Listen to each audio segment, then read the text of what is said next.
Umeshapata tayari maambukizi ya Helicobacter pylori au almaarufu H. pylori, bakteria ambaye anasadikika kuwa sababu kuu ya vidonda vya tumbo. Je, wajua namna ambavyo H. pylori anaweza kusababisha vidonda vya tumbo? Hatua za mwanzo kabisa H. pylori anapoingia tumboni, kwanza huvuruga homoni za tumbo, gastrin na homoni ya somatostatin.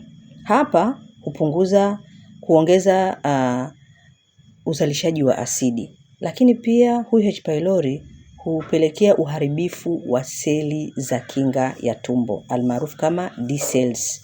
Na D cells zinapoharibiwa hupunguza break ya asidi, na hapa asidi huanza kuzalishwa non-stop. Uzalishwaji wa asidi wa non-stop husababisha uvimbe wa sehemu ya antrum ama antrogastris. Uvimbe wa eneo hili huongeza gastrin na huongeza asidi output.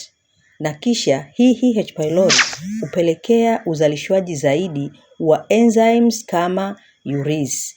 Enzyme hii husaidia H. pylori kuendelea kuishi tumboni katika mazingira ya asidi. Kwa hiyo H. pylori peke yake huweza kusababisha uzalishwaji usiokoma wa asidi ya hydrochloric, ambapo asidi hii huja kuharibu kabisa layer ya juu ya kuta za tumbo na kusababisha uvimbe wa ndani ya tumbo almaarufu kama gastric, na hapo sasa kutoweka kwa ute huu kwenye layer ya tumbo hupelekea asidi kuliunguza na kulichoma moja kwa moja tumbo kwa ndani, na hapo sasa safari ya vidonda vya tumbo huwa imeanza rasmi.